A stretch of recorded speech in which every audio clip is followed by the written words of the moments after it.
Buenas noches a todas y todos. Como siempre, sean bienvenidas y bienvenidos a Temas Selectos de Derecho Penal, el programa del Colegio Mexicano de la Oralidad Penal, que en esta ocasión cuenta con la presencia del distinguido maestro Roberto Maya Macedo, quien nos va a platicar del tema etapa de investigación desde la noticia criminal hasta la vinculación o no vinculación a proceso. Como todas las semanas, solicito a nuestro amable auditorio silenciar su micrófono a efecto de no distraer a nuestro disertante. Existirá en su caso el espacio de preguntas y respuestas o en su caso la propia dinámica que establezca nuestro expositor. Maestro Víctor Rivas, buenas noches. Por favor, preséntenos a nuestro invitado. Buenas noches, doctor. Pues estamos de manteles largos. Contamos con la valiosa presencia del doctor Roberto Maya, que sé que fue su alumno en el INACIPE y es una persona muy brillante. Roberto Maya es licenciado en Derecho por la Universidad Nacional Autónoma de México. Cuenta con una maestría en Educación por la Universidad de Baja California. Posee una maestría concluida en Juicio Oral y Proceso Penal Acusatorio por el INACIPE, institución en la que actualmente cursa la maestría en Amparo Penal, consolidando su especialización en el ámbito jurídico penal.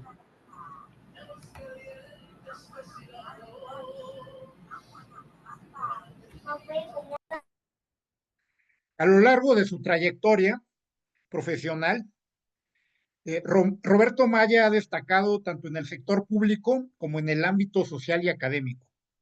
Ha participado activamente en organizaciones de la sociedad civil enfocadas, enfocando sus esfuerzos a la defensa de los derechos humanos y en el fortalecimiento del acceso a la justicia. En el servicio público se ha desempeñado en la Fiscalía Especializada en Materia de Delincuencia Organizada de la Fiscalía General de la República, así como en el Mecanismo de Protección Integral de Personas Defensoras de Derechos Humanos y Periodistas del Gobierno de la Ciudad de México, contribuyendo a la protección de la libertad de expresión y de los derechos fundamentales. Actualmente ejerce como abogado postulante en materia penal y es docente de la licenciatura en Derecho en el Instituto Nacional de Estudios Sindicales y de Administración Pública, INESAP, combinando su sólida formación académica y su experiencia institucional para brindar estrategias jurídicas innovadoras y eficaces en el sistema penal acusatorio. Su trabajo se distingue por un profundo compromiso con la justicia, la defensa de los derechos humanos y la constante actualización profesional. Bienvenido, maestro Roberto Maya. Los micrófonos son suyos.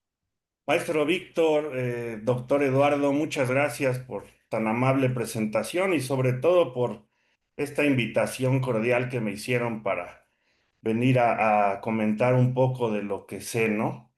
De igual manera, agradecer al Colegio de la Oralidad Penal, que pues cree estos espacios, ¿no? Yo en diversas ocasiones me he conectado a las charlas de los días miércoles y son muy enriquecedoras, aprende uno bastante y pues aquí estamos.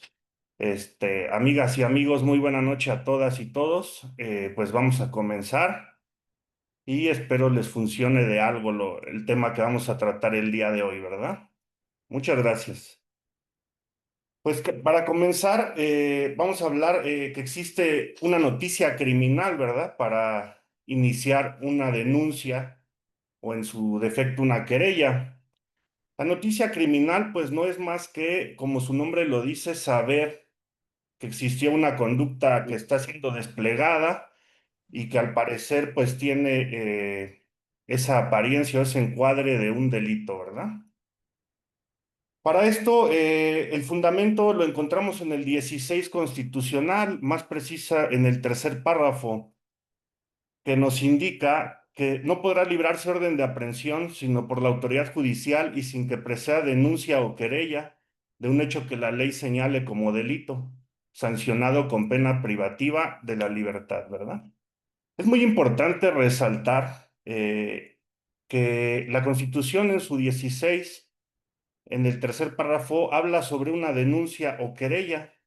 Por ahí nos vamos a encontrar en otras normas que habla sobre un requisito equivalente y pues como que deja ahí al aire, ¿no? ¿Qué es este requisito equivalente? Pues nos podemos ir al artículo 92 del Código Fiscal de la Federación, donde nos habla precisamente sobre este supuesto.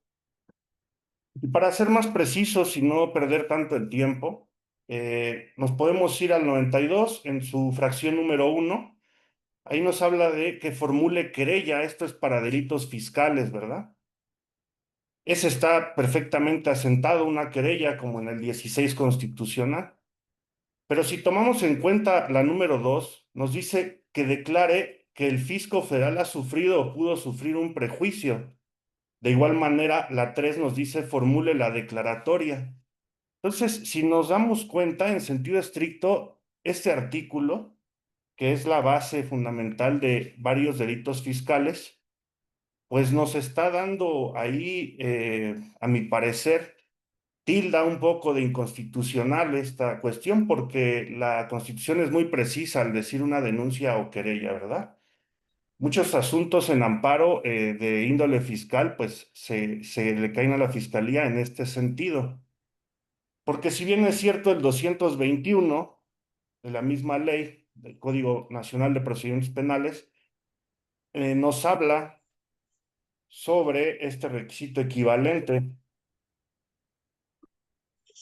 Nos dice que la investigación de los hechos que revistan características de un delito podrán iniciarse por denuncia, por querella o por su equivalente cuando la ley lo exija, ¿verdad? Pero estamos hablando de una supremacía constitucional, por lo tanto, para un servidor, tilda de inconstitucionalidad. Antes de continuar, igual quisiera comentarle a todas y todos que si tienen alguna duda, con mucho gusto estoy a sus órdenes. Pueden levantar la mano y en el momento preciso, pues atenderé a estas dudas, ¿verdad? Hasta aquí, pues creo que vamos bien, ¿no? El tema es algo sencillo. Muchas y muchos que litigan, pues dirán, es que eso ya lo sé, etcétera, etcétera. Esta charla se trata precisamente de tocar esta etapa inicial y al parecer o veo están conectadas muchas alumnas y alumnos o abogados que no litigan la materia penal. Esa es la cuestión del cual tocar este tema, ¿no? Tan importante. Para continuar, vamos a hablar sobre la denuncia. ¿Quién presenta la denuncia? Hay delitos que pueden tener una querella y hay otros que no, o supuestos, porque el delito se puede dar de las dos maneras. Pero un ejemplo, si yo voy conduciendo el vehículo de la compañía para la que trabajo y me lo roban, pues entonces estamos hablando de que yo seré la víctima, seré la persona que resiente esa conducta ilícita. El representante legal de la empresa tendrá que querellarse en esta denuncia para que continúe, ¿verdad? ¿Por qué? Porque yo no soy el propietario de ese vehículo. Entonces no basta con mi simple denuncia, también hay querella. También tenemos que tocar un tema muy importante sobre los ofendidos. Eh, en un homicidio, en el caso de un homicidio, pues sería la familia directa del occiso, las personas ofendidas, ¿verdad? Las víctimas indirectas de ese delito. Esta noticia criminal nos da cabida a una carpeta de investigación, ¿ok? Esta carpeta de investigación no necesariamente es con detenido. Hay carpetas de investigación que también son sin detenido. Eh, en México, los agentes del Ministerio Público, sea de la Federación o de la Ciudad de México, no tienen esa capacidad investigadora como lo podemos ver en otras, en películas, ¿no? De Estados Unidos o de otros lugares. Y aunque la tengan, pues normalmente en la fiscalía, pues te dicen tú adecúate a tu trabajo, tú hazlo y ya, ¿no? Por lo tanto, estas carpetas de investigación o las detenciones, la mayoría que se da en México son en flagrancia. La flagrancia, ¿qué es? Es algo luminoso, es algo que a simple vista se ve, se observa. Eso quiere decir flagrancia.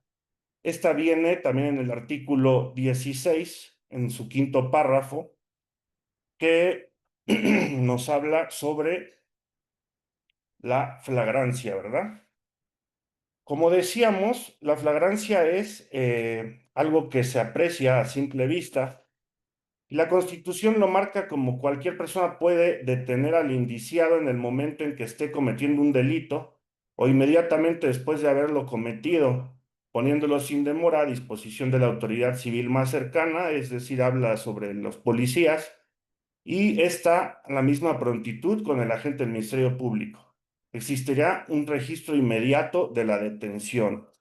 Otro punto que vamos a tocar en esta charla es el Registro Nacional de Detención, por eso ahí viene su fundamento constitucional.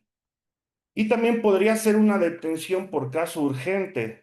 Esta detención por caso urgente viene en el sexto párrafo del 16 y nos dice el Ministerio Público podrá, bajo su responsabilidad, ordenar su detención fundando y expresando los indicios que motiven su proceder. Esta parte me da algo de gracia porque siempre les pongo por ahí a mis alumnas y alumnos esa trampa, ¿no?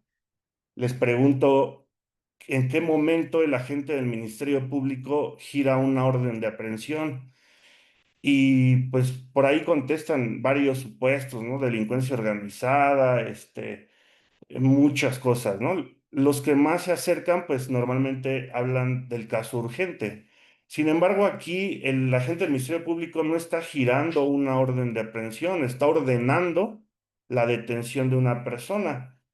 En la práctica es difícil, quisiera saber si las personas que están conectadas a alguien le ha tocado atender una detención por caso urgente, porque son muy raras.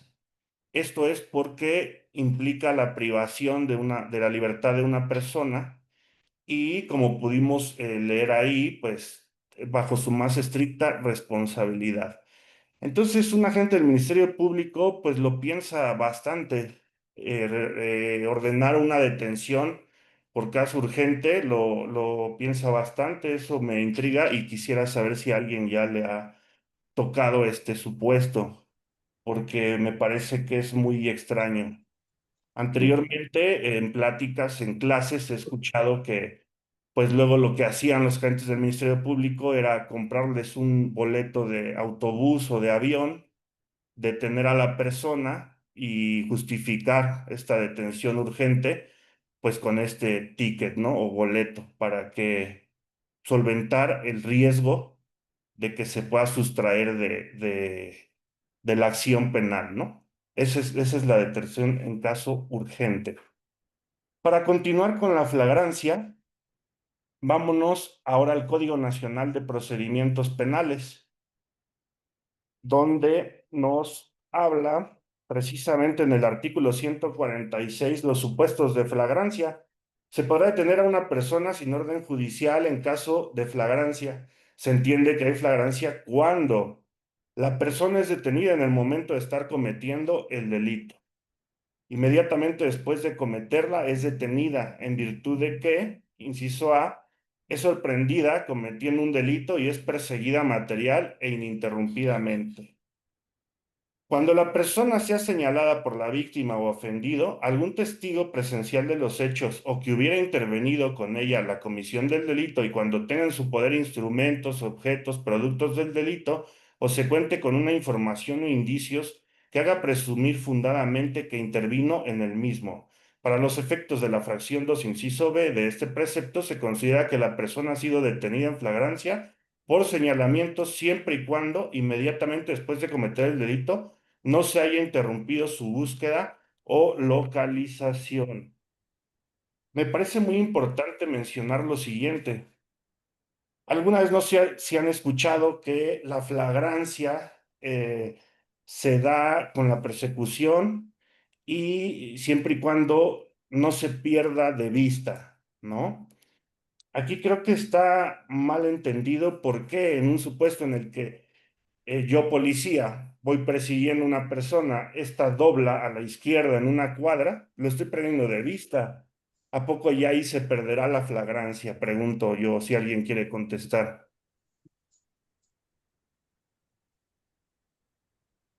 No, no se pierde. Es correcto, estimado licenciado, no se pierde. Nos habla sobre una persecución ininterrumpida o su localización, ¿no?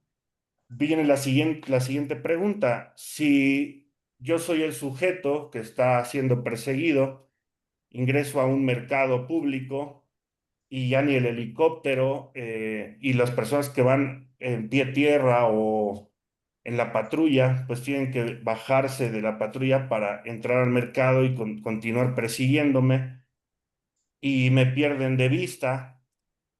Localización, pues estoy en el mercado, pero si yo salgo ya después en la otra parte, en la otra salida del mercado y tal vez ya me quité mi sudadera o algo por el estilo, pues la cabellera es difícil, ¿no? Ocultar el peinado o demás, pues es el mismo siempre.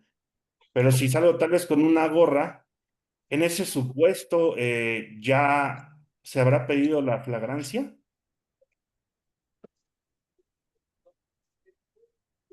¿Qué me dice usted, Javier? Tampoco.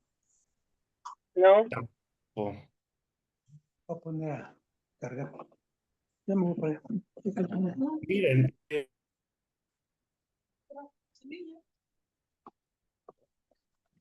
Perdón, nuestro escucha, maestro. su micrófono, maestro, perdón. ok, sí, una disculpa, Una disculpa mía por se lo cerré por error por cerrarle a otras personas que lo ya traen no abierto. quiere que hable, maestro Víctor, ¿verdad? Sí. Compañeros, por favor, mantengan apagados sus micrófonos. Gracias. Israel, aprovechamos para que me digas, ¿tienes la mano levantada?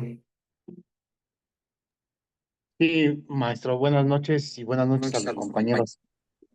Con respecto a la pregunta que usted hace de que si se pierde la flagrancia, a consideración mía, sí se pierde, aun y cuando saben en dónde está el sujeto, ya no va con las mismas características de vestimenta, aunado a que no hay un señalamiento de alguna persona, bueno, en el supuesto que está mencionando que refiera que él fue el que desapoderó de los objetos a la víctima.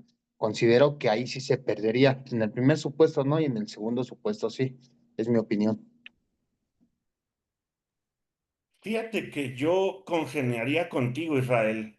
¿En qué sentido? ¿Cuántas detenciones no hemos tenido oportunidad de ver o de saber que nos dicen, nos presentan, nosotros vamos como defensores, ya platicando con la familia o con la persona que está detenida, pues nos dicen, es que yo iba caminando por ahí, ¿no? Y me detuvieron y me presentaron y dicen que yo robé o dicen que yo hice esto o dicen que yo hice lo otro, ¿no? Incluso a mí me tocó atender en alguna ocasión un asunto donde afortunadamente una vecina estaba grabando pues todo el chisme porque había bastante movilización policíaca. El asunto, para no hacerles el cuento largo, van dos sujetos caminando en la calle, uno de mis defendidos junto con otra persona, y esa persona al encontrarse con otro sujeto, saca su arma, la acciona y lo priva de la vida. Entonces, la persona que yo estaba defendiendo salen corriendo los dos, me dice mi defendido, yo conozco a esta persona, pues sé que se dedica a cometer conductas ilícitas y demás, pero nosotros íbamos a ir a cenar tacos, entonces, pues mala suerte se encontró a su rival y decidió hacer lo que hizo, ¿no? Ellos corren y se meten a una vecindad.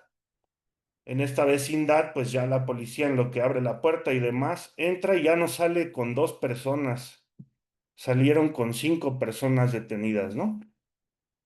Y la persona que accionó el arma nunca la detuvieron, detienen a esta persona que la acompañaba y detienen a otras 4 personas más que nada que ver, ¿no?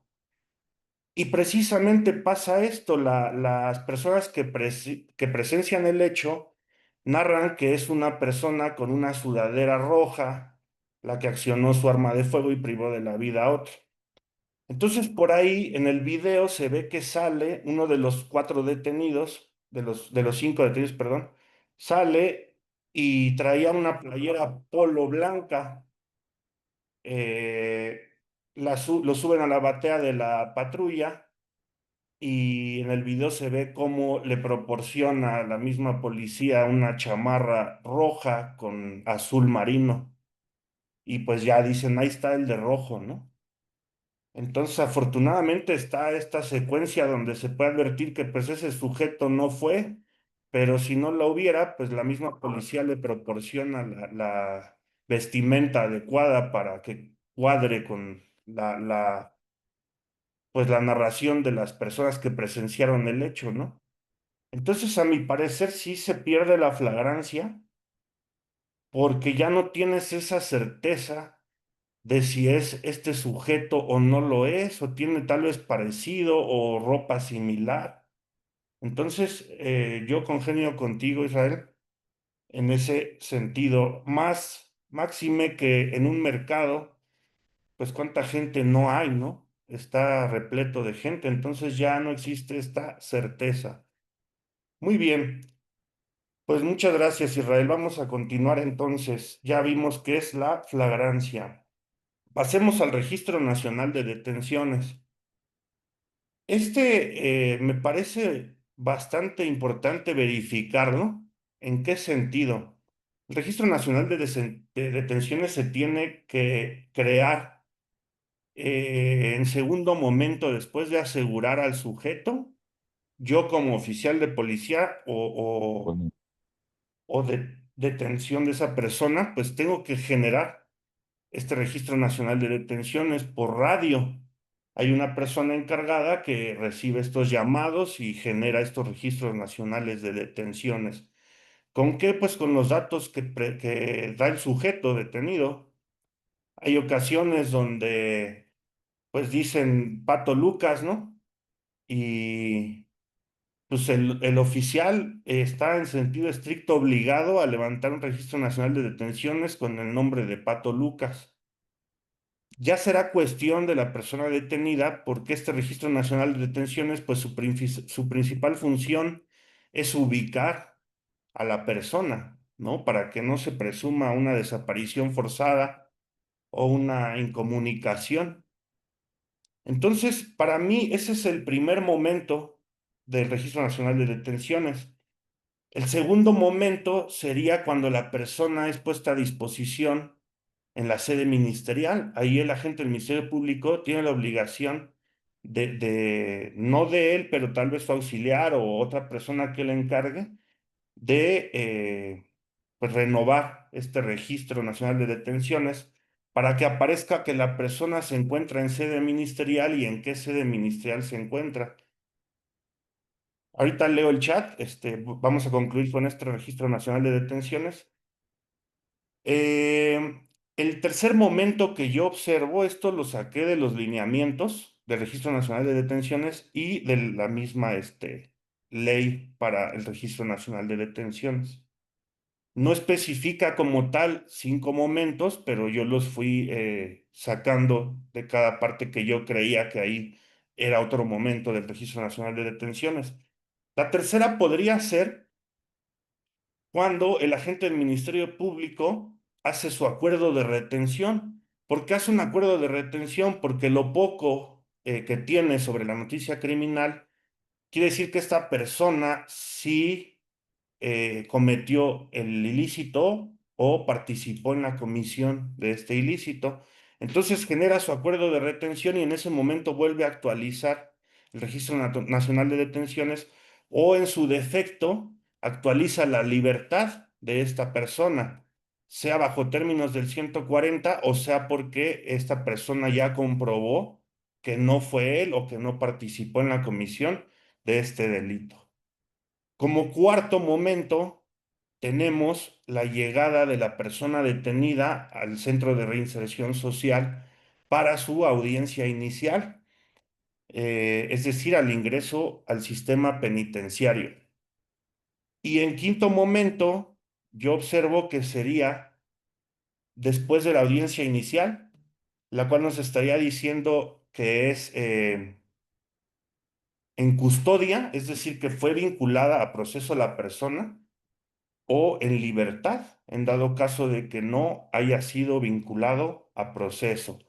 O también este momento se podría dar cuando se fijan las medidas cautelares y la persona va a salir en libertad en el primer estadio de la audiencia inicial, pues también se tendría que actualizar este Registro Nacional de Detenciones. Y para concluir con el Registro Nacional de Detenciones, estimadas amigas y amigos, hay jueces, o más bien podríamos decirlo de la siguiente manera: cada juez tiene su Código Nacional de Procedimientos Penales, ¿verdad? ¿Por qué? Me ha tocado ver en la práctica que hay jueces que le dan mucho valor y mucho peso a este Registro Nacional de Detenciones. Incluso otorgan libertades porque observan que probablemente se están violando los derechos humanos de la persona detenida porque no se creó un registro nacional de detenciones. Incluso da vista al fiscal general y ¿para qué? Pues para que se busque sancionar a alguna persona por omitir crear este registro nacional de detenciones. Y hay jueces, amigas y amigos, que pues ni siquiera lo mencionan en la audiencia, ¿verdad? Entonces, si bien es cierto, uno al tomar la voz puede hacer estas aseveraciones, ponerlas en duda, pues habrá jueces que no les importe, ¿no? O que digan, para mí eso no otorga una libertad.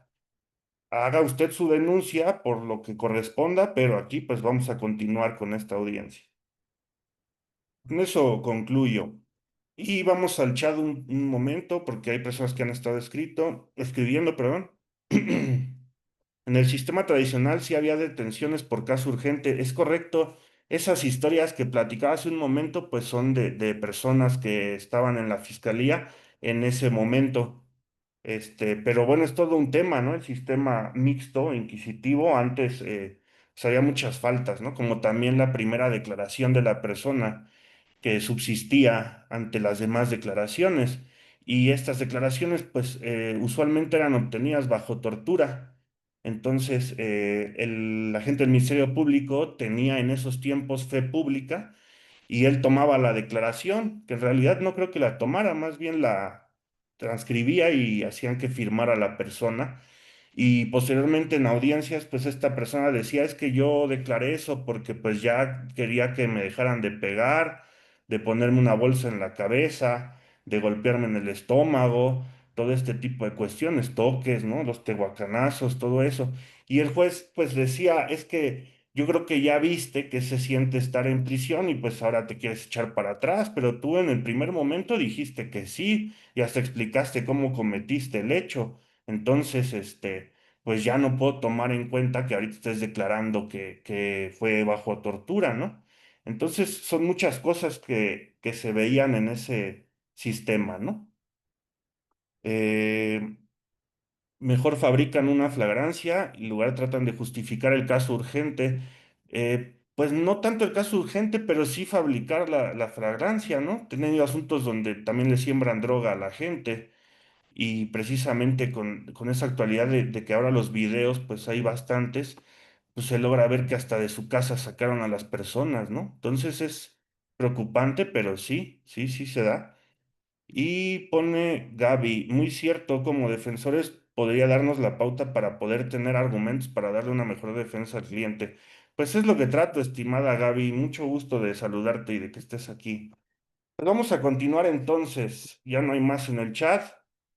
Y nos vamos ahora a qué sucede en sede ministerial, en la práctica, porque muchas veces a mí me sucedió, pues como estudiante, tú lees la Constitución, lees el Código Nacional de Procedimientos Penales, el Código Penal de la ciudad donde estés, o incluso el federal, ¿no? Y pues dicen muchas cosas que están muy padres y que están muy bonitas, pero que en la práctica no es como debiera de ser, ¿no? Por ejemplo, me ha pasado mucho que algunas personas me preguntan, oye, detuvieron a tal persona, voy a ir a checar esto y lo otro y demás, y llegan, ¿no? fugaz a la agencia del Ministerio Público, pasándose altos y matándose y arriesgando su vida y demás. Y llegan y les dice el MP, sí, Lick, nada más que aguántame a que acabe mi puesta a disposición, ¿no? Y pasan 2 o 3 horas y, oye, ¿y qué onda, MP? ¿Ya puedo checar la carpeta? ¿Ya puedo hablar con mi detenido? No, es que todavía no he acabado la puesta a disposición, ¿no?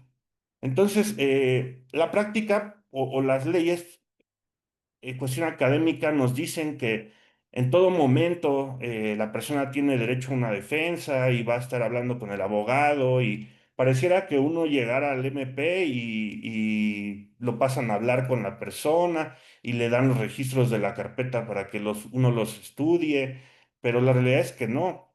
Entonces, mi mejor tip para esta situación es y llegar con calma, o sea, rápido, pero no tampoco irse arriesgando la vida ahí en el camino. Llegar, presentarse con el agente del Ministerio Público en buena onda. ¿Por qué? Porque a final de cuentas él está haciendo su trabajo, él o ella, y uno como defensa también está haciendo el suyo. Cuando uno entiende ese rol, fluye más las cosas.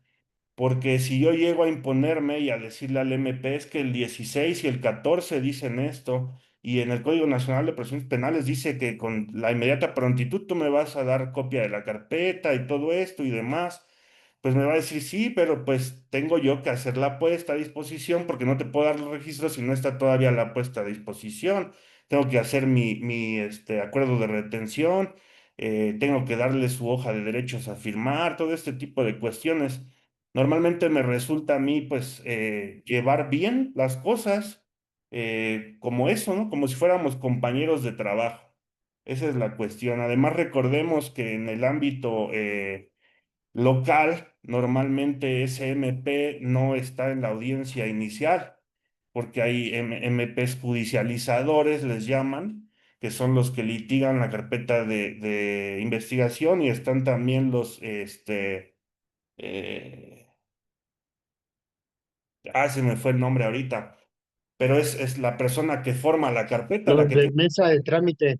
Exactamente, de mesa de trámite, es correcto, Israel, gracias. Así es. Entonces, ni tiene caso pelearnos. ¿Por qué? Porque ellos también nos pueden hacer las cosas más difíciles.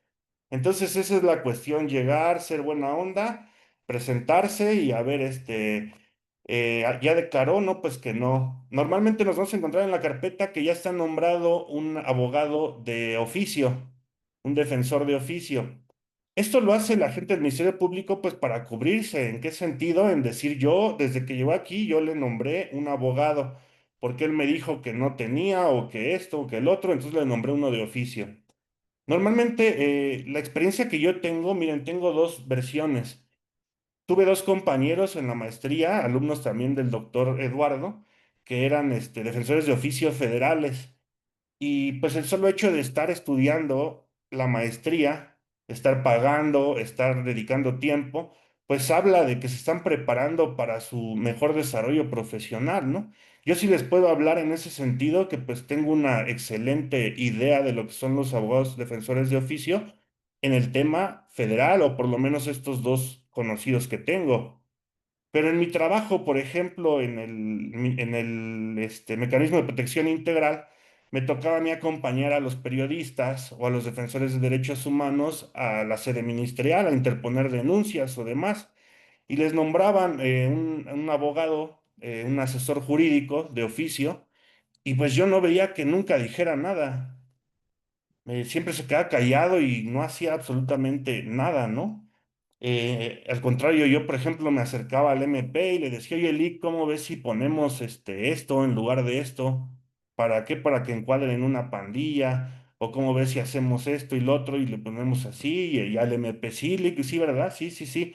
Cosa que creo que debería de hacer el asesor jurídico. Esa es la idea de la asesoría jurídica, ¿no? No solo llegar y decir como dicen por ahí, pues me adhiero, ¿no? A todo lo que dice el MP y yo no hago nada y si soy particular, pues cobro mi lana por adherirme a lo que la gente del Ministerio Público dice.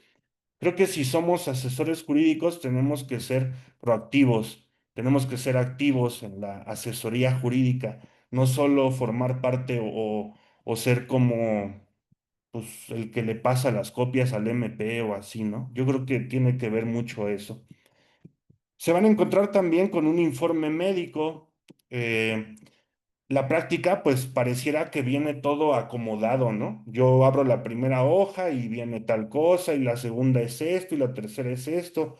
No, recuerden que la gente del Ministerio Público solicita las cosas por escrito, las envía, y días después o horas después se le contesta. Entonces, a veces vamos a ver la solicitud del informe médico en la foja 5 o 6, y tal vez en la página veintitantos o treinta y tantos venga ese certificado médico, es decir, no va a estar la solicitud y después el certificado.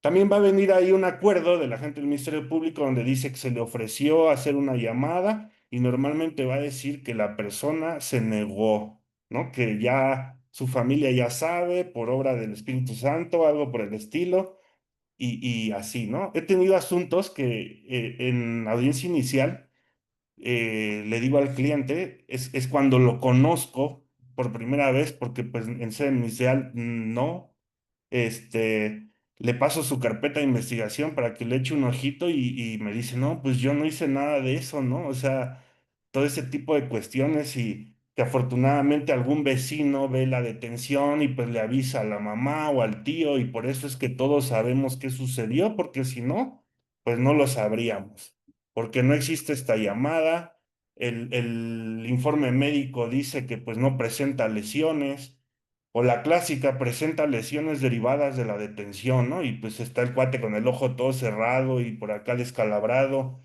y dices tú, pues qué, cómo se puso la detención que le causaron esas lesiones, ¿no? Todo este tipo de cuestiones que no vemos en la escuela. Están también, van a encontrar la hoja de los derechos del imputado, donde se le informa al imputado cuáles son sus derechos.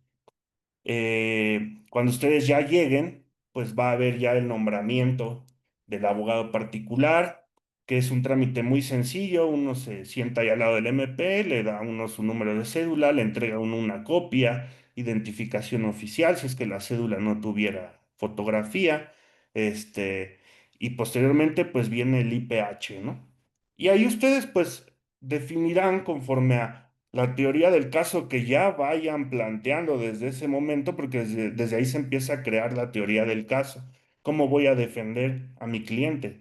Igualmente, la gente del Ministerio Público, ¿cómo voy a encuadrar a esta persona en la comisión de ese delito? Entonces, desde ahí empezamos a ver el IPH.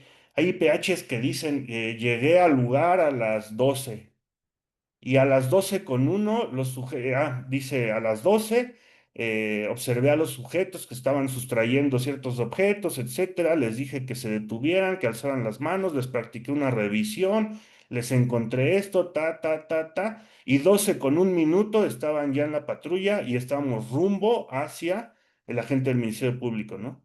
Y dices, órale, super policías, ¿no? En un minuto qué tantas cosas hizo, ¿no? Y aparte van dos policías y uno dice, no, pues el otro en todo momento brindó seguridad perimetral.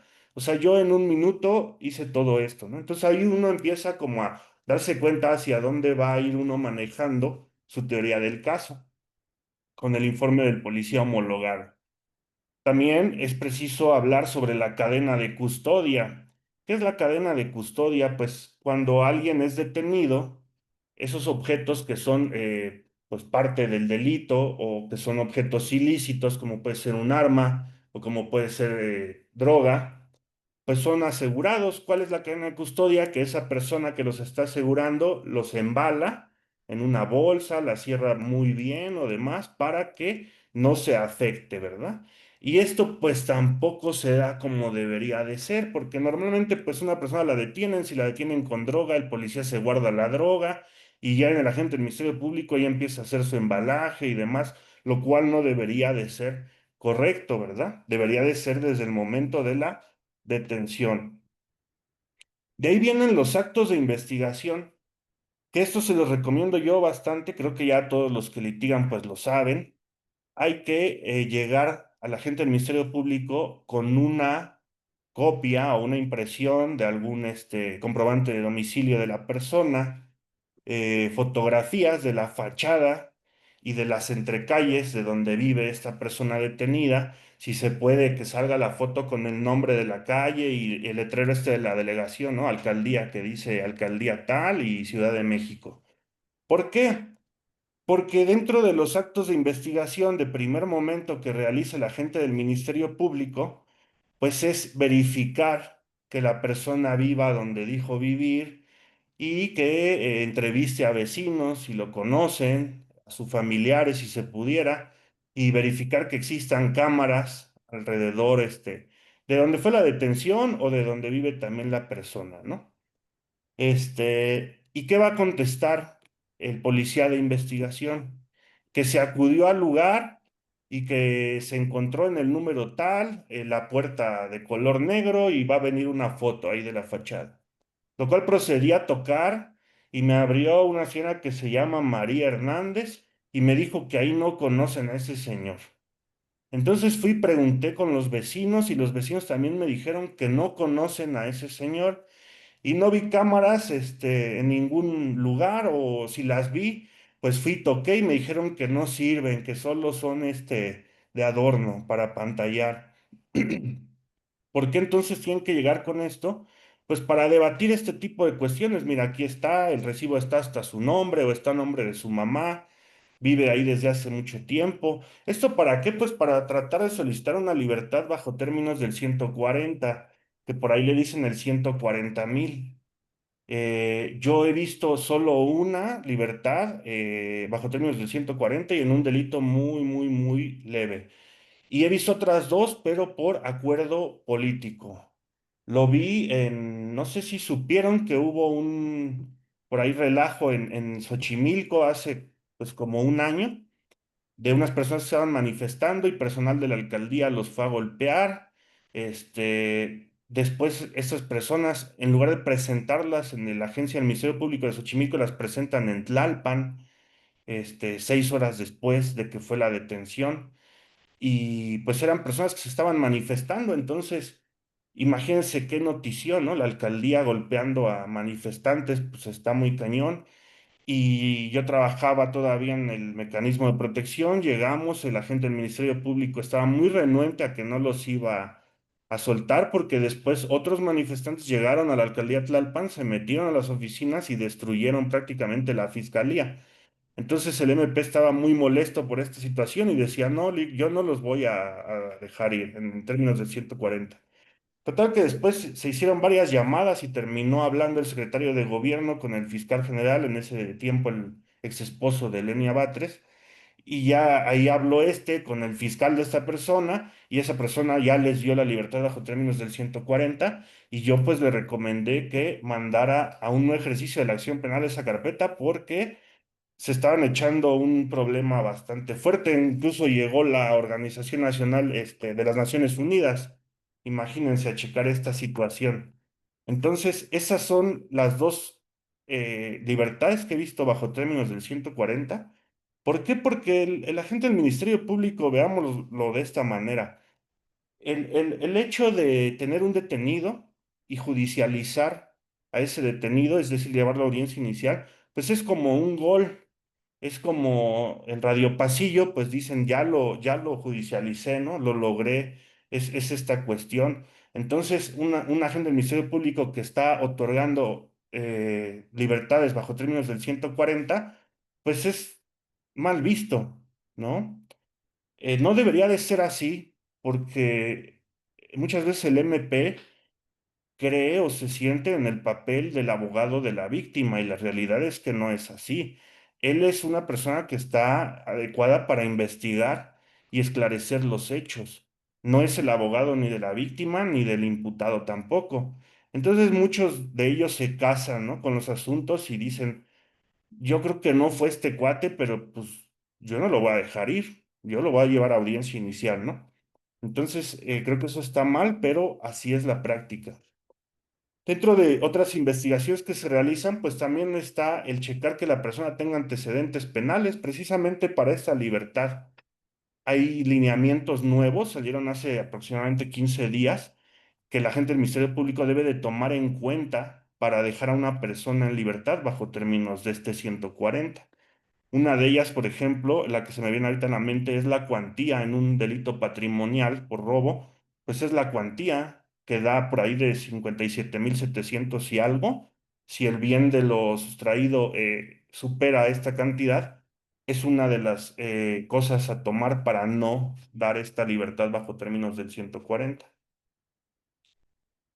Viene también el modus vivendi de la persona. Esto es para una evaluación de riesgo.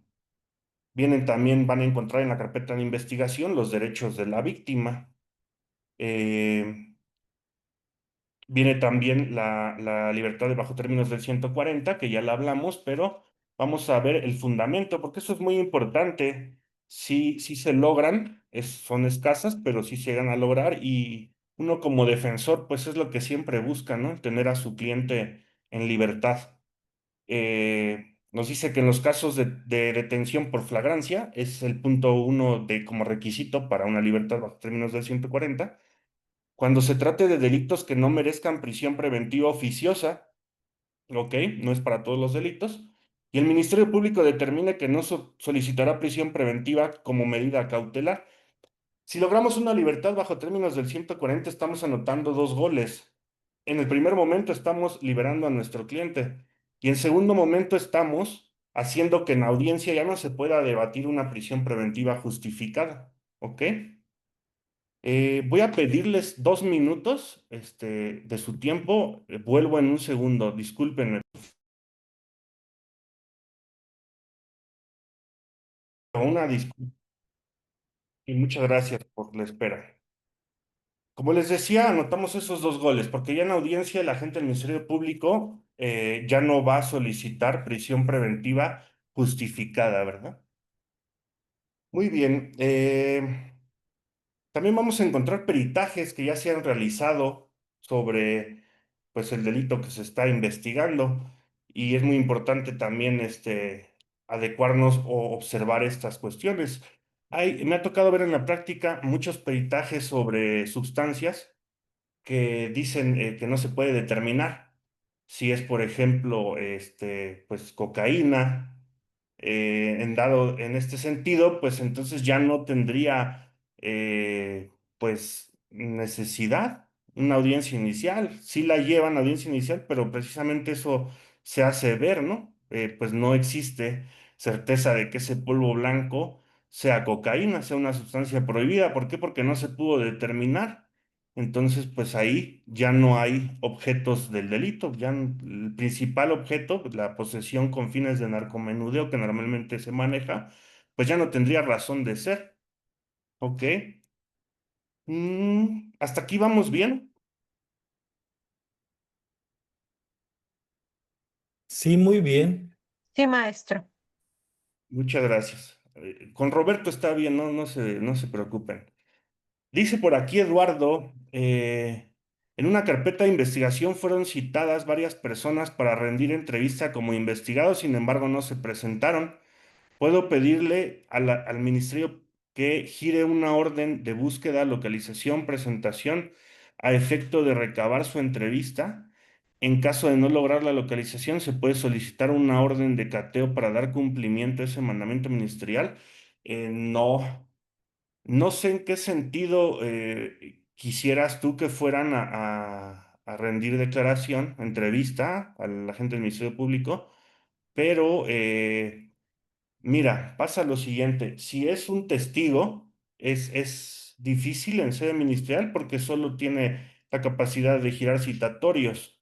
Si fuera una persona que está siendo investigada, pues sí se puede girar un citatorio, después se convierte en un reiterativo del citatorio, después se convierte en una orden de presentación, que es decir, localizar a la persona y llevarla a rendir entrevista o declaración a la gente del Ministerio Público. Y posterior a esto ya vendría una orden de aprehensión. En ese sentido, ya la giraría el juez. Eh, en ese sentido, veo más lógico llamarlos en juicio, que el juez sea el que los llame. Sin embargo, te voy a decir algo. Yo nunca lo he hecho. ¿Por qué? Porque si la persona no quiere ir de primer momento y después el juez la obliga, pues qué tanto me funcionará el testimonio que vaya a rendir esta persona, si va a ir obligada y va a ir molesta, porque yo le dije que fuera, me dijo que no y la obligué a ir. Entonces no sé qué tan bueno sea, yo prefiero pues dejarlo. Mm, Buenas noches, maestro. ¿Cuál podrían ser aspectos básicos de una metodología de investigación? Metodología de investigación. eh, Me suena más a cuantitativa y cualitativa, pero me imagino que te refieres a una investigación penal.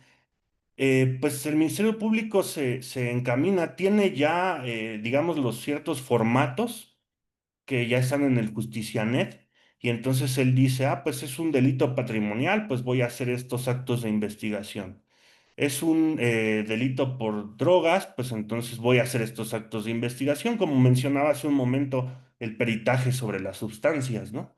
Es una posesión de arma de fuego, pues también tengo que hacer un peritaje en balística. Y así sucesivamente, son delitos sexuales, pues tengo que hacer este protocolo. Como que ya hay esa práctica y esa, pues digámoslo así, como manera de formatos, dependiendo del delito del que esté investigando el agente del Ministerio Público. El MP tiene las medidas de apremio del artículo 140. Fíjate que es algo que tú como defensa puedes solicitar. Sin embargo, toda la facultad la tiene el agente del Ministerio Público.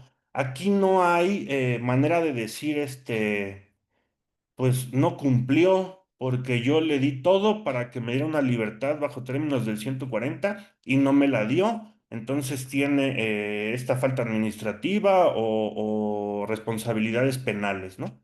No, porque el mismo 140 nos dice que los casos de detención por flagrancia, el Ministerio Público determine que no solicitará preventiva como medida cautelar. O sea, es decir, no te está dando la opción a que la defensa puede solicitarlo y el MP tiene que justificar por qué no la dio. Si se da esta justificación, se dice que pues amerita un riesgo para la sociedad y que por eso no se le va a dar esta libertad, ¿no? O se puede sustraer de la acción penal.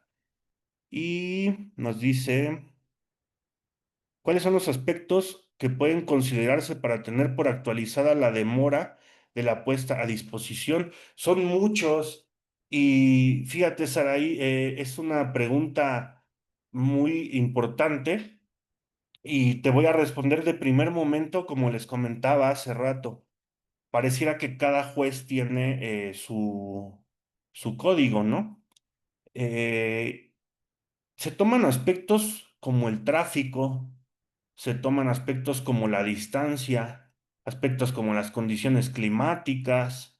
eh, Fíjate, por ahí supe de un asunto que detienen a una persona y la ponen a disposición a 4 horas después de la detención.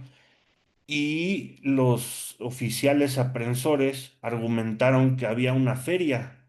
Si bien es cierto, la detención fue a 10 calles de la agencia del Ministerio Público, como hay una feria, está cerrado, el tráfico está impresionante, etcétera, etcétera. Entonces, por eso lo pusimos a disposición 4 horas después de la detención. Y como había el Registro Nacional de Detenciones al momento de haberlo detenido, pues el juez ya no habló más y calificó de legal la detención. Para mí es, pues, muy cuestionable esta situación, ¿no? Porque por mucho tráfico que haya, si estaban a 10 cuadras, pues lo hubieran podido llevar caminando, ¿no? O sea, son muchas cuestiones, porque la Constitución dice inmediatamente, o sea, no habla sobre si hay tráfico o este tipo de cuestiones, pero para mí el inmediatamente, si está cerca, caminando, pues podrían llevarlo, en todo caso, caminando para atender a esta inmediatez de la Constitución. Pero pues eso pasa. ¿Qué toma en cuenta el juez para calificar de legal o no la detención o la demora a la puesta a disposición? Eso normalmente a nadie le dicen sus derechos, ¿no? Como en las películas de Estados Unidos. Usted está siendo detenido por este delito y tiene derecho a guardar silencio, etcétera, etcétera, etcétera. Nunca se los dicen, ¿no? Cuando pues la propia Constitución marca que se le tienen que hacer de conocimiento sus derechos. Y pues nadie habla sobre eso, ¿no? O sea, tú lo puedes decir, pero pues te va a decir el juez, bueno, pero ¿cómo me compruebas que no le dijeron sus derechos? ¿O cómo me compruebas que traía 4 gramos de marihuana pues lo están presentando con 6 o con 7, ¿no? Entonces, queda por ahí este abismo. Mm, por ahí dice María Alejandra 104. Más bien yo me equivoqué, María. Yo te dije 140, pero tú me estabas hablando del 104. A ver, déjamelo. Lo ubico porque pues no me lo sé de memoria. El Código Nacional dice imposición de medidas de apremio. El órgano jurisdiccional y el Ministerio Público podrán disponer de los siguientes medios de apremio para el cumplimiento de los actos que ordene en el ejercicio de sus funciones. El Ministerio Público contará con las siguientes medidas de apremio: amonestación, multa de 20 a 1000 días de salario mínimo, auxilio a la fuerza pública, arresto por 36 horas. El órgano jurisdiccional contará con las siguientes medidas de apremio. Sí, ya sé a qué te refieres. Sí, mira, de hecho, cuando tú estás en fiscalía y giras un oficio, por ejemplo, a una notaría, un decir, se envía un oficio muy bonito, muy cordial, y demás, ¿no? Y se le dan 5 días hábiles para responder a esta información que se está requiriendo. Y no contestan. Entonces, pues tú sigues trabajando en tus demás carpetas de investigación y ya cuando te acuerdas dices, oye, ¿cuándo le giré este oficio a este cuate? No me ha contestado, ya pasaron 7 días, le giro otro. Y ya le pongo ahí medida de apremio, ¿sí? Y ahí el MP puede poner 100 unidades de medida, puede poner 1000, o sea, el que él quiera. Ese es el apremio al que se refiere el 104. Y ya si no, pues ya se le impone esta medida de premio, una multa. Entonces, la verdad es que no me ha tocado. Yo cuando estuve en fiscalía no me ha tocado. Normalmente contestan y normalmente la gente pues se espanta, vamos a decirlo así, ¿no? Se espanta porque es un requerimiento de la FGR, ¿no? O sea, te está requiriendo información y la gente habla o hablan hasta sus abogados, ¿no? Oiga, lo están investigando, pues la información de la carpeta de los registros de investigación son reservados. Yo no le puedo contestar esa pregunta, únicamente pues le solicito lo que se le está pidiendo ahí. Y no, pues ni siquiera lo estábamos investigando que la razón social, el acta constitutiva, pues fuera real. Eso era nada más. Pero sí la gente normalmente atiende estos requerimientos porque pues se siente presionada, ¿no? Hasta abogado contratan por algún requerimiento de estos. Eh, ¿Se puede hacer valer el artículo 140 en audiencia inicial? Se puede mencionar.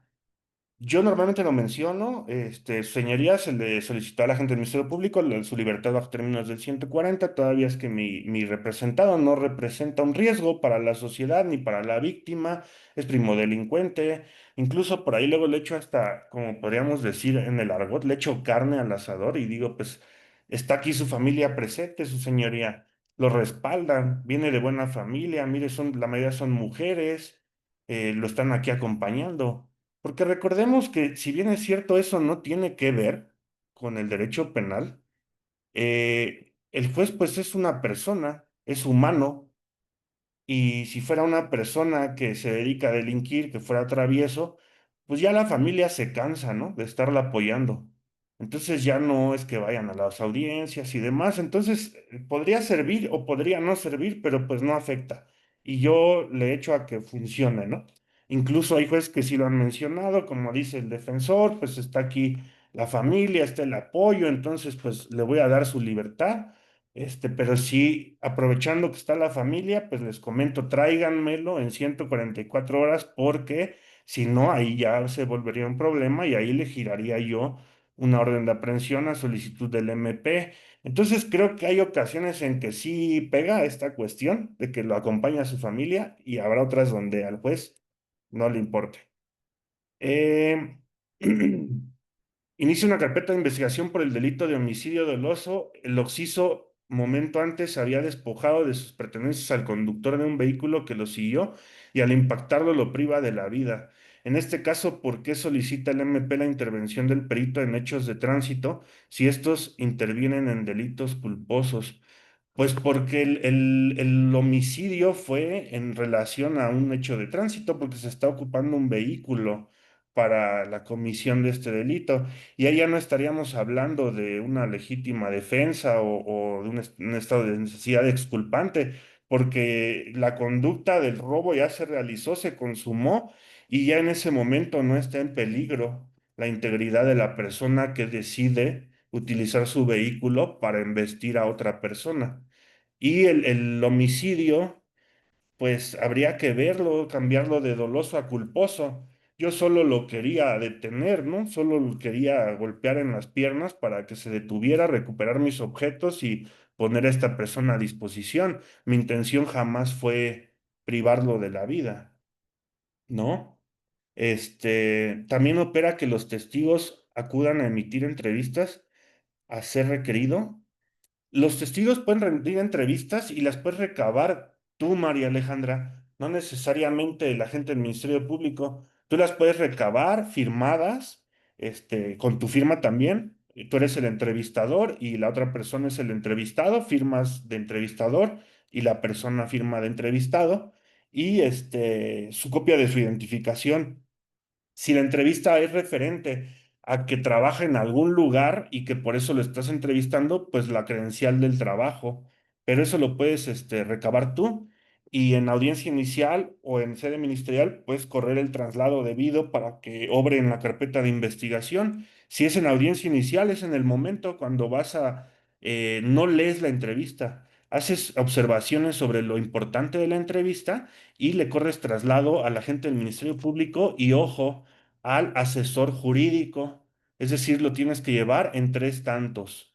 Para ti, para la agente del Ministerio Público y para el asesor jurídico. Muy bien. Pues ya son las 9 y todavía no acabamos. Voy a robarles unos minutos más de su tiempo hasta donde pueda yo llegar, porque el tema pues sí es algo amplio. Ya vamos a llegar a audiencia, entonces no hay como que mayor problema. Eh, Maestro, Dígame usted a sus órdenes. muy buenas noches. Yo tengo una duda nomás Buenas noches, Rogelio, a tus órdenes. sobre el tema que usted está tratando en relación ya ve que normalmente cuando detienen a alguien, el primer respondiente en su informe, El el policía homologado. informe policial homologado, casi nunca en nuestra ciudad no aparece el Registro Nacional de Detenciones. Entonces, ¿qué opina usted el que no haya ese registro? Ya ve que el artículo 16 de la Constitución impone como una obligación. Nosotros hemos debatido en el sentido de que no se debe de imponer una medida cautelar en el sentido de que no hay ese Registro Nacional de Detenciones. Ujú. Quisiera que nos orientara. Muchas Con gracias. gusto, Rogelio, sí, como decía hace un momento, hay jueces que le toman mucha importancia y que incluso te llegan a otorgar una libertad por esta cuestión, porque no existe el Registro Nacional de Detenciones, no hay una certeza de que la detención se haya dado a la hora que menciona el informe del policía homologado, que los hechos se hayan dado como se está formulando. Le dan mucha peso a este Registro Nacional de Detenciones. Y hay otros que únicamente dicen que auxiliar de sala que se dé vista al fiscal o a Secretaría Ciudadana, de que no existe un registro nacional de detenciones. Y continuamos. Para mí, en este sentido, la detención cuenta de tres momentos: que exista la flagrancia, que el oficial practique una detención y que sea puesto a disposición a la gente del Ministerio Público con prontitud. Entonces, para mí sí se dieron estos tres momentos, entonces califico de legal la detención. Y habrá otros que ya no empiezan a observar lo demás, únicamente se quedan con lo que tú estás advirtiendo y dicen efectivamente, para mí se están violando las garantías de esta persona y no puedo aseverar que todo lo demás que obra sea motivo de la comisión del delito por esta persona. Entonces ordeno su inmediata libertad. Sí, en ese sentido. Fíjate que en Puebla me ha pasado que logré, fíjate, esa es otra libertad bajo términos del 140. Logré la libertad de esta persona bajo términos del 140. Hubo por ahí un aliciente, porque pues nunca falta. No quería dejarlo, lo quería llevar a audiencia. Pues total me lo dejó, pero le decía yo eso, oye, no hay registro nacional de detenciones. Y me decías que sí, y le decía, oye, yo tengo medio día buscando a esta persona y no aparece su registro nacional de detenciones. Me decía, no, es que sí está. Total que como acordamos esta situación, pues ya ni revisamos la carpeta ni nada por el estilo. eh, Quedó el agente del Ministerio Público en que lo iba a mandar a archivo y demás. Fue una posesión de 2 gramos de cocaína y como 50 o 60 gramos de marihuana. O sea, la persona se trasladó a Puebla a comprar esa sustancia y la detuvieron. O sea, no andaba vendiendo ni nada por el estilo, pero precisamente lo querían para narcomenudeo. Entonces, pues ya, así me lo llevé y así fue, ya no revisé la carpeta, todavía le pedí copia y me dijo, ¿qué pasó, Ali? Pues todo quieres, ¿no? O sea, ya ven cómo son. Pero pues bueno, ya dije, bueno, ya vámonos y ya. Eso fue hace varios meses ya, entonces ya no sucedió nada, pero pues no existe esa certeza de que existiera el Registro Nacional de Detenciones. Máxime que no tuve oportunidad de revisar la carpeta de investigación, hasta la fecha no sé si existía o si era un error de sistema, como decía la gente del Ministerio Público de ahí de Zacatlán de las Manzanas. Entonces, pues, no sé si haya contestado a tu pregunta. Como te comentaba, Rogelio, depende del juez. Hay jueces muy garantes. Maestro, Hay- tengo otra duda, así muy rapidito, me gustó mucho su exposición, pero es en relación a la unidad de medidas cautelares. Generalmente, eh, cuando se debate sobre la imposición de medidas cautelares, el Ministerio Público presenta como datos de prueba, no el informe de evaluación de riesgo que presenta la unidad. Sí, Nosotros hemos debatido con los jueces, de hecho estamos en un amparo indirecto, porque según una exposición de la licenciada, de la maestra Carla Prat, dice que el único que puede hacer es tendientes a hacer una evaluación de riesgo o justificar la necesidad de cautela es esa unidad, no el Ministerio Público. Dice, ¿sabes qué? Pues no sé qué opina usted también. Muchas gracias, maestro. Gracias no, por para su... servirte, Rogelio. Con Roberto está bien, no, no te preocupes por el maestro. Sí, efectivamente, de hecho, no la tengo a la mano, la verdad. Te la voy a buscar, Rogelio. Hay una jurisprudencia sobre esta evaluación de riesgo que no advierte una certeza para determinar si la persona se va a sustraer o no de la justicia. Como te comentaba, es la cuestión del juez de cómo lo vea. Si bien es cierto, existe la presunción de inocencia, volvemos al tema de que el juez es un humano, es un ser humano, tiene sentimientos, tiene percepciones, se puede crear juicios, ¿no? No es lo mismo que tenga enfrente a una persona investigada con la cara llena de tatuajes y con mi complexión física, pues va a decir este cuate es el Mayo, ¿no? O algo por el estilo. A que si ve a una persona, pues más cohibida y demás, todo esto tiene que ver, ¿no? Yo creo que tiene que ver. No debería de ser, pero sí trato de aumentarlo o de hacerlo de esta manera, porque sé que a final de cuentas el juzgador tiene sentimientos y los va a tomar en cuenta. Entonces, es importante que busques, o igual yo la busco, hay una jurisprudencia sobre la evaluación de riesgo. Ujú, así Muy es. amable, maestro. Y por eso desde sede ministerial es de suma importancia, como les decía, el comprobante de domicilio. Incluso hasta entrevistas he metido yo de vecinos, donde sí dice María Juana que sí lo conoce desde hace 10 años, que ahí vive, que es actor o que es obrero o que es maestro, etcétera, etcétera, etcétera. ¿Para qué? Para que ya en audiencia le digas tú al juez, desde sede ministerial se acreditó el arraigo de mi representado. El agente del Ministerio Público no lo quiso dejar en libertad bajo términos del 140 y pues no requiere medidas cautelares, toda vez que él en todo momento ha colaborado, está muy pendiente de esta situación, quiere que se resuelva y pues no se va a sustraer de la acción penal, o sea, no va tampoco a estar molestando a la víctima ni a los testigos. Mi representado tiene un trabajo formal, por lo cual no va a estar tampoco instigando al Ministerio Público, ni amenazándolo, ni nada por el estilo. Entonces, todas estas cuestiones ya se ven en ese debate de medidas cautelares. Maestro Víctor, ¿le molesta si continuamos unos minutos más o No, en lo absoluto, el tiempo que usted diga y mande.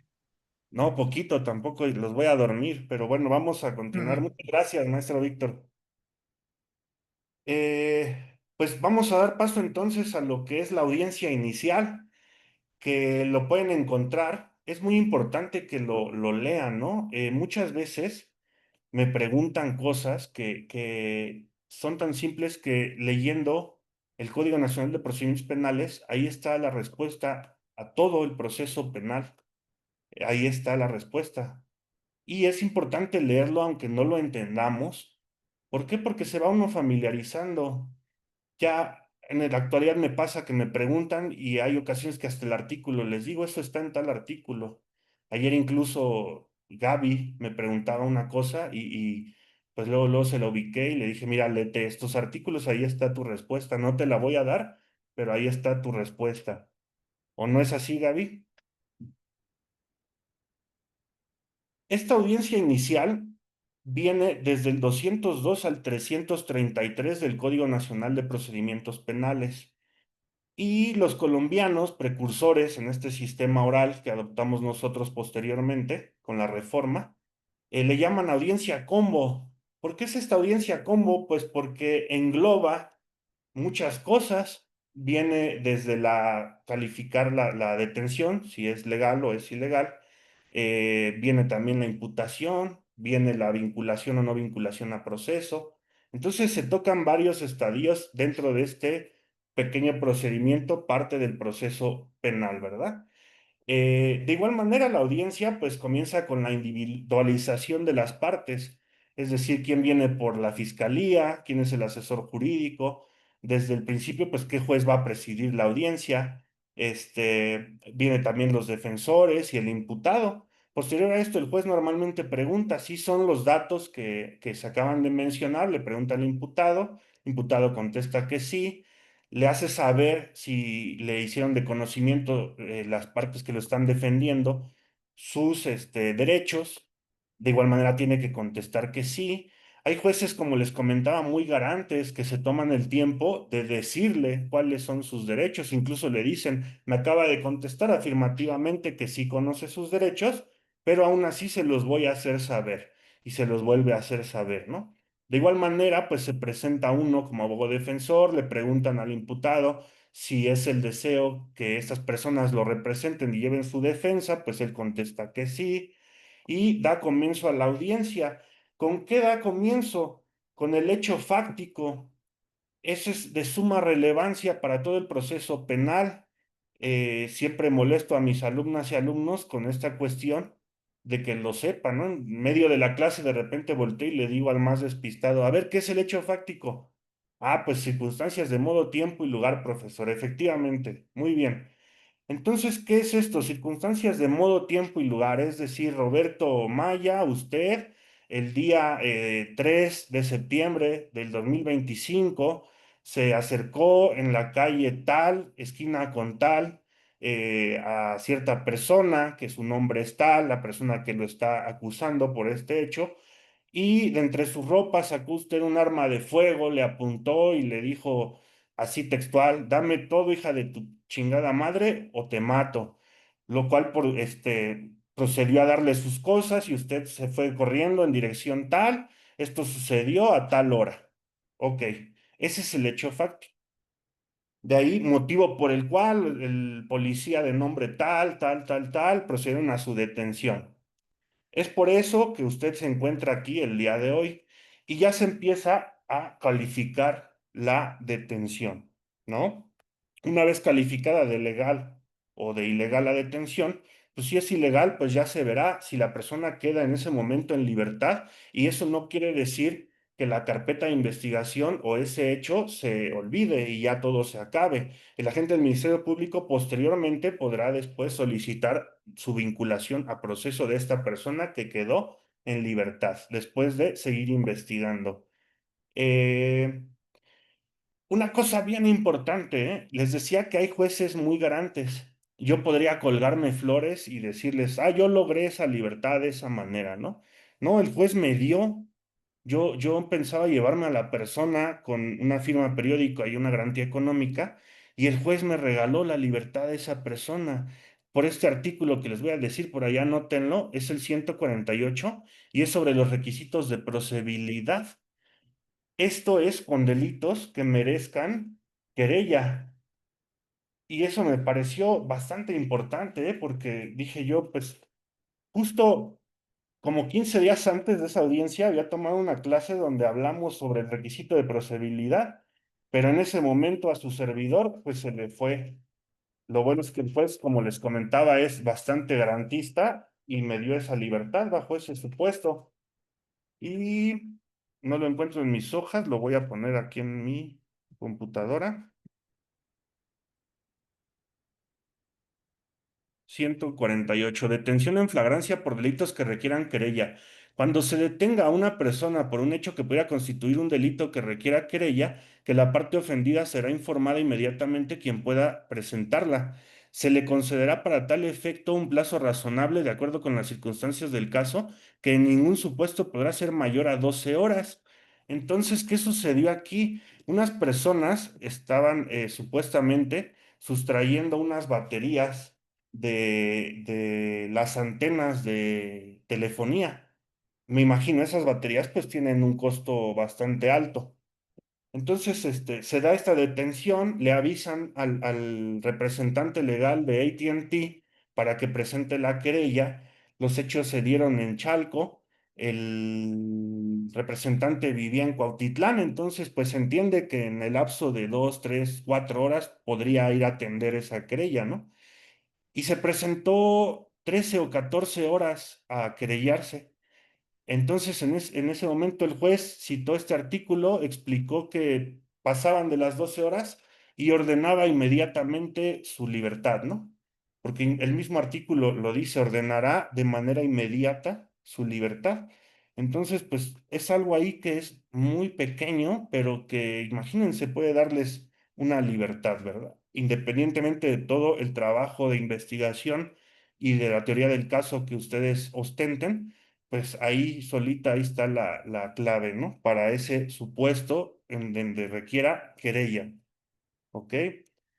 Tiene la formulación de imputación, que es nuevamente el hecho fáctico y es decirle a la persona que está siendo investigada por qué está siendo investigada y por qué se le está imputando ese hecho.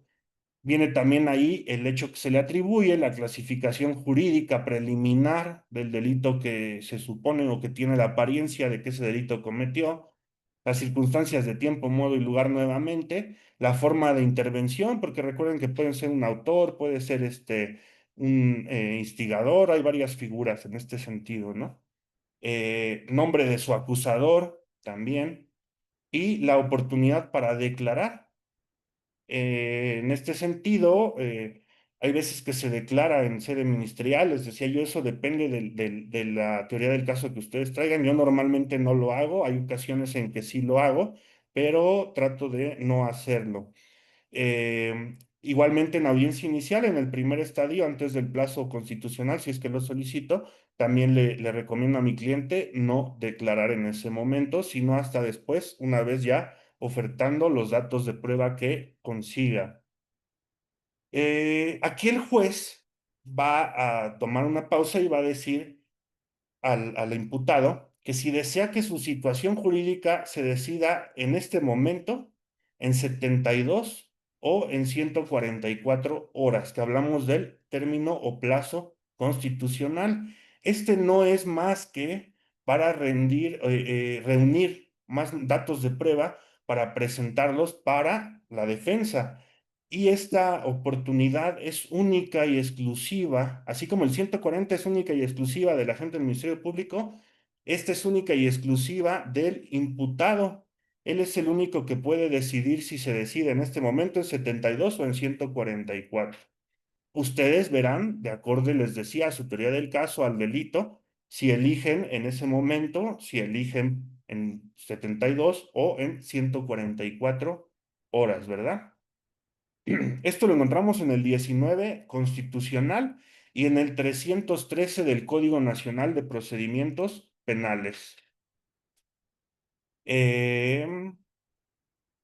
Cuando las personas eligen determinar su situación jurídica en 72 o en 144 horas, se abre un debate de medidas cautelares, perdón. Hace rato hablábamos con Rogelio sobre ese tema. ¿Este debate en qué versa? Hay muchas ocasiones que la gente del Ministerio Público les hablaba yo de goles y de radio pasillo, ¿no? Muchas ocasiones el agente del Ministerio Público solicita la prisión preventiva justificada.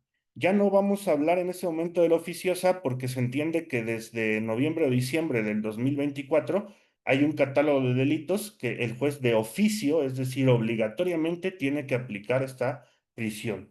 Eso ya es tema de un amparo, pero el MP puede solicitar la prisión preventiva justificada y como su nombre lo dice, tiene que justificar, porque normalmente la justificación que dan es que pues se le encontró cierta cantidad de drogas, se le encontró un arma y que entonces representa un peligro para la sociedad, ¿no? Ahí se abre un debate, como su nombre lo dice, el agente del Ministerio Público pide y la defensa debate. ¿Por qué no a esa medida cautelar, ¿no? Me pasó hace apenas una semana, tuve audiencia con el juez Ricardo Ojeda de Sucedió en Audiencia y el agente del Ministerio Público solicitó firma periódica y no acercarse a la víctima. Esas fueron las medidas que solicitó. Entonces, pues yo y mi colitigante, pues tenemos la idea de que si nos pagan es para echar pleito, entonces, pues echamos pleito sobre esas medidas cautelares, argumentamos el por qué no deberían de aplicársele y el juez nos felicitó, nos dijo, oigan, ustedes sí desquitan su paga. Muchos abogados, muchos, lo he visto, hubieran dicho que no ponían oposición a las medidas que le están imponiendo a su cliente porque no son nada lesivas. Entonces, normalmente el abogado diría que acuerda esta solicitud de medida cautelar y ustedes pues la hacen de emoción, ¿no? Y sí, efectivamente, lo que le voy a imponer pues es únicamente que no se acerque a la víctima. Por lo que hace a la firma periódica, no se la vamos a imponer, no tiene ningún caso imponérsela. Y la práctica es así que todavía el día de la audiencia, de la continuación de este término de los 144 horas, le llamaron a mi cliente del juzgado que por qué no se había presentado a registrarse para su firma periódica. Imagínense de que pues ya tienen todo robotizado y todo lo hacen así, pues ya se le tuvo que explicar que en la audiencia el juez no decidió ponerle firma periódica. Entonces, pues bueno, ya se llevó la audiencia, no lo vincularon a proceso y se fue, ¿no? Pero este debate de medidas cautelares es muy importante y viene a colación con lo que estábamos hablando de llevar y acreditar el arraigo de la persona. Eso es bien importante. Muchas veces la persona vive en Ciudad de México y el asunto se está llevando en Estado de México y hay ocasiones en que el juez dice que no le puede, que existe riesgo de que se sustraiga porque no reside en esa jurisdicción. Entonces, imagínense qué importante es tener desde la sede ministerial acreditada el arraigo de la persona. Es de suma importancia esto. Y pues ya para concluir, la incorporación de datos o medios de prueba. Esto les decía, normalmente su servidor lo hace en la duplicidad. Que se presentan como medios de prueba, les platicaba yo de las entrevistas hace un momento. No es necesario que vaya la persona a testificar. Puede ser por recabando la entrevista y aseverándola, corriéndole su debido traslado al MP y al asesor jurídico. También cómo incorporamos un video, ¿no? Muchos, como les decía, ya saben todo este tipo de cuestiones, pero muchos tampoco la saben, ¿no? No es como en una cuestión civil donde yo redacto un escrito y señalo las pruebas y le pongo copias de las pruebas y las ingreso, ¿no? Aquí en el sistema penal no. Las cosas se incorporan por medio de un testigo. En este caso, el testigo muchas veces es el imputado o el investigado. Y es cuando lo vamos ya a declarar. ¿Para qué? Para que incorpore estas pruebas. Oye, ¿y cómo podemos aseverar todo lo que usted nos está diciendo? Ah, pues es que por medio de un video. Oiga, y cuéntanos ese video, cómo lo podemos ver o cómo lo podemos observar. Ah, pues se lo di a usted. Casi, no se haga, ¿no? Pues se lo di a usted hace 2 o 3 horas, se lo entregué en una USB. Ah, pues por eso. Oiga, ¿y usa USB de qué color es? Es negra con la tapita roja. Ah, ok. ¿Y qué marca es? No, pues Kingston. Oiga, ¿se refiere usted a esta? Sí, efectivamente, esa es la USB que yo le di. Ah, perfecto, pues ya la reconoció, entonces vamos a proceder a reproducir el video de esta grabación. Y ahí ya entonces esa persona incorporó ese video que nos va a dar a que la detención no fue como el agente del Ministerio Público estaba planteando. Incluso ese estadio de la calificación de la detención ya sucedió en la audiencia, dicen próxima pasada. Ya sucedió, pero sí se puede volver a debatir con esta prueba que destruye totalmente que la detención no fue de manera legal y que además viene por ahí la teoría del fruto del árbol podrido, ¿no? Que si la detención, yo estoy observando que están sacando a las personas de un domicilio, no fue en calle Rafael con Cristiano, fue dentro de un domicilio. Entonces, ¿ya qué certeza como juzgador voy a tener de que la droga que están presentando, pues sí la tenían ellos? Si estoy viendo que lo están sacando de su casa, no están en la calle manipulando bolsas como normalmente dice el informe del policía homologado. Entonces ahí, por ejemplo, se está debatiendo la legalidad de la detención en un estadio que ya no es el adecuado. Y así sucesivamente las demás datos o medios de prueba que incorporen. Eh, para concluir, pues, después de todo este debate, se vincula o no se vincula a proceso a la persona. Si se vincula, estaríamos entrando en otra parte del proceso penal, que ya sería la investigación complementaria. Si la persona es vinculada, el juez dará 2 meses, perdón, para delitos que la pena máxima no sea de 2 años y dará 6 meses en el caso de que la pena máxima del delito sea de 2 años.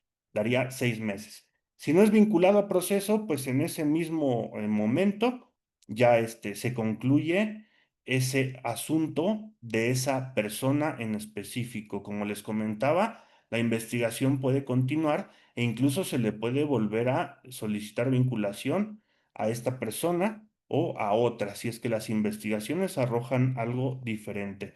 Israel, dime, a tus órdenes. Gracias, maestro. Dos preguntas. Hace un rato no lo quise interrumpir por la secuela que llevaba de su exposición. La Dígame. primera es, en tratándose de delitos contra la Procuración de Justicia, llámese, vamos a ponerlo, un encubrimiento o un uso de documento falso, ¿este delito se persigue de oficio o de querella? Esa es la primera, porque muchos códigos te marcan y muchos otros no te marcan. Y la segunda es con respecto a lo que está tocando ahorita, de la incorporación de medios de prueba. Un video se pudiera incorporar a través de un testigo, pero desahogar a través del justiciable, llámese imputado o acusado o investigado. Es decir, videos del C5 o de las Secretaría de Seguridad Ciudadana de la Ciudad de México. Traes al monitorista para que te acredite que él hizo una copia de ese video y te lo entregó en un disco, en un USB, pero ese para incorporarlo, pero lo pudieras desahogar a través del imputado. No, mira, sí y no. Te voy a decir porque si es un video oficial, pues sí sería la persona acorde. Mira, hay veces que llaman al que está en las cámaras, al que está viendo los monitores. hay veces que lo llaman a él para que platique qué es lo que trae, ¿no? Ese video, qué o qué onda. A veces es el policía de investigación que va y lo sustrae. Ese es también la manera de incorporarlo. Y hablando de cuestiones particulares, si es del vecino, o sea, que tu imputado te diga, es que mi vecino tiene cámaras, ahí, pues tú, ¿qué es lo que vas a hacer? Lo vas a incorporar, ¿en qué manera? Si está en este término de la duplicidad y está en libertad, pues él puede decir que lo recabó y que él te lo está entregando a ti. Pero si está detenido, pues puedes tú decirle, oiga, ¿y ese video qué onda? ¿O qué nos está mostrando? ¿Qué se ve ahí? ¿O por qué está este video? Ah, pues porque yo le dije a usted cómo pudiera conseguir este video. O mi mamá fue con la vecina y solicitó el video y se lo dieron. Y entonces llevas a la mamá, por ejemplo, para darle más sustento. Porque si está detenido, pues solo que el video sea muy claro para que se observe que sí es él la persona que estaba diciendo en el video. Pero si no, pues puede ser algún familiar. Con un familiar lo incorporas, que ese familiar fue el... Pero llámese, perdón, en este sentido, ejemplo, dice usted, solo que sea muy claro que se vea que él es el que está detenido o el que están deteniendo. Pero si no es claro, en mi pregunta a lo mejor no la estructuré bien. Es decir, traigo al monitorista para que me acredite que efectivamente él me dio el disco y tú ofertas el contenido de ese disco. Lo estás Ujú. desahogando. Pudieras decirle a tu representado, eh, toda vez de que es un derecho que en cualquier momento puede declarar, decirle al juez, en este momento quiere declarar y decirle a tu representado, ¿qué se observa en el video? Ah, pues yo voy caminando y el de al lado es mi amigo y entonces esto y esto. ¿Eso se pudiera hacer? ¿Tendría validez? ¿O todo lo que está dentro del contenido lo tendría que desahogar el mismo testigo que está incorporando ese disco? La mejor manera sería que tú le hagas preguntas a la persona que lo está incorporando, en este caso el monitorista. Si no fuera así, después declaras a tu cliente y introduces esa plática sobre ese video que se reprodujo hace unos momentos. Oye, ¿nos puede comentar qué se vio ahí? O esas personas, ¿recuerda esos sujetos que vio usted ahí en el video? Sí, ¿quiénes son? Ah, pues soy yo y es mi amigo. Y así, esa sería la manera. La correcta sería en el momento que se está proyectando, porque ya después, pues ya queda a la duda si el juez se acuerda de a cuáles sujetos se están refiriendo, etcétera, etcétera. Entonces, sería mejor hacerlo al perito o al monitorista que está, pues entrevistando en ese momento, ya sea en interrogatorio, en contrainterrogatorio, en redirecto, como tú lo vayas manejando. Ujú. Muchas gracias, maestro. Y en tratándose de los delitos que le refiero contra la Procuración de Justicia, Ok. ¿serían Son de oficio. de oficio? Este, Ah, ok. el fraude procesal, por ejemplo, tú incorporas un documento que es apócrifo para obtener un beneficio. Entonces es de oficio. Ok. Muchas Ujú. gracias, maestro. Gracias, Buena Víctor. charla. Este, y vámonos para concluir con el chat. Eh,